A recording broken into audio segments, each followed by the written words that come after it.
Hello, ఈరోజు మనం ఏం చేద్దామంటే కొత్తిమీర పచ్చడి మీకు చూపిస్తున్నానండి చేసి. కొత్తిమీర పచ్చడి చాలా విధాలుగా చేసుకోవచ్చు. ఒక విధం ఇప్పుడు నేను మీకు చూపిస్తున్నాను. బయలుదేరుతున్నాను, వంటింట్లోకి వెళ్దాం రండి. దీనికి కావాల్సింది మెయిన్గా ఒక 2 పెద్ద కట్టలు కొత్తిమీర తీసుకున్నానండి. బాగా క్లీన్ చేసుకుని కడిగి పెట్టేసాను ఇక్కడ. తర్వాత ఒక నిమ్మకాయ కంటే పెద్ద నిమ్మకాయ సైజు దాన్ని బాగా గుజ్జులాగా చింతపండు నానబెట్టి చింతపండు గుజ్జులా తీసుకున్నాను. మన పులిహార పులుసు తీసుకుంటాం కదా, అలా తీసుకున్నాను. ఒక 4 స్పూన్లు కారం, ఒట్టి మామూలు కారం, ఎండు కారం అంటాం కదా, ఆ కారం. ఒక చిన్న బెల్లం ముక్క తీసుకున్నాను. ఉప్పు దానికి సరిపడా ఉప్పు 3 స్పూన్స్ అన్న పడుతుంది. నూనె, మామూలు నూనె తీసుకున్నాను. ఇది ఆ తర్వాత పోపు వేయాలన్నమాట. పోపు సామాన్లు ఇవి నేను మీకు మళ్ళీ ఇప్పుడు చూపిస్తాను. ఏమేమి పోపులు వేయాలి ఏమేమి చూపిస్తాను. అలిందండి. ఇందులో 4 స్పూన్స్, ఎందుకంటే ఇది ఊరిగాయ పచ్చడిలా ఉంటుంది కదా, అందుకని కొంచెం నూనె ఎక్కువ పడుతుంది. ఇగో 4 స్పూన్స్ వేస్తున్నాను ఇది దీంతో.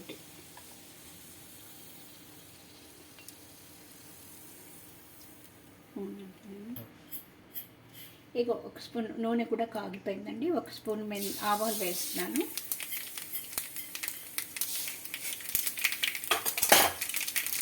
ఎండుమిరపకాయలు వేస్తానండి, బాగుంటుంది కదా అని.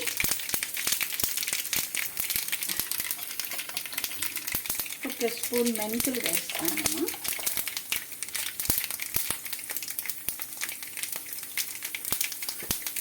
ఒక 1/2 స్పూన్ ఇంగు వేస్తున్నా. ఇంగు పెద్దగా అక్కర్లేదు, కానీ వేస్తే బాగుంటుందని వేస్తున్నాను నేను.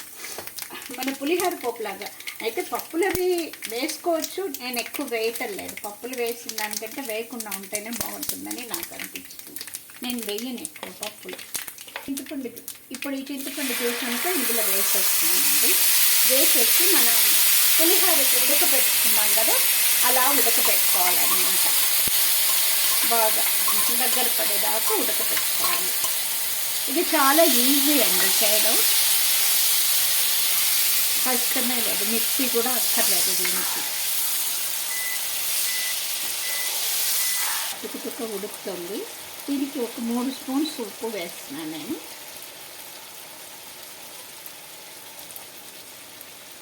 4 స్పూన్లు కారం తీసి పెట్టుకున్నాను కదా, ఎండు కారం, ఆ కారం వేసేస్తున్నానండి. కొంచెం చెప్పాను కదా, ఇది కూడా వేసేసాను. ఇదిగోండి, ఇది బాగా ఇదైపోయింది. మన పులిహోర పులుసు ఉడికినట్టు ఉడికి ఇది నూనె కూడా బయటకు వచ్చేస్తుంది, చూసారు కదా. ఇప్పుడు మనం ఏం చేయాలంటే ఈ కొత్తిమీర ఇలా వేసేసి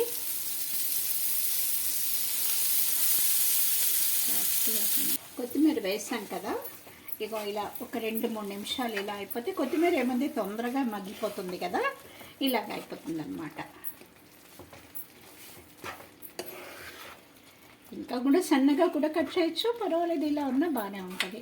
ఇలా ఉంటే కొంచెం రోటి పచ్చళ్ళ టైప్లో ఉంటుందన్నమాట. ఇదేమో పర్వాలేదు. ఇది కాడలు అవి కూడా అక్కర్లేదు అనుకుంటే మీరు కాడలు అవి తీసేయచ్చు. నేను కాడలు కూడా ఉంటే బాగుంటుందని నేను కాడలతో సహా కట్ చేస్తాను అనమాట. వారం రోజులు ఉంటుంది, బాగానే ఉంటుంది. ఫ్రిడ్జ్లో పెట్టుకుంటే ఇంకా కూడా ఎక్కువ రోజులే ఉంటుంది. ఇది అనమాట. నేను లాస్ట్లో మీకు చూపించు. ఇదిగోండి, అయిపోయిందండి. ఇదిగో చూసారు కదా, ఇది చాలా బాగుంటుంది. మీరు కూడా ట్రై చేయండి, ఎలా ఉంటుందో చెప్పండి, నాకు కామెంట్ పెట్టండి, సబ్స్క్రైబ్ చేయండి, బెల్ బటన్ నొక్కండి. Thank you. చేసి నాకు కామెంట్ పెట్టండి.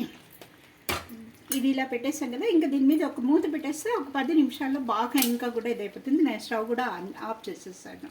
అయిపోయిందండి. ఇంకా ఇడ్లీ చట్నీ అయిపోయింది. ఇంకా ఇది మీరు కూడా ట్రై చేయండి.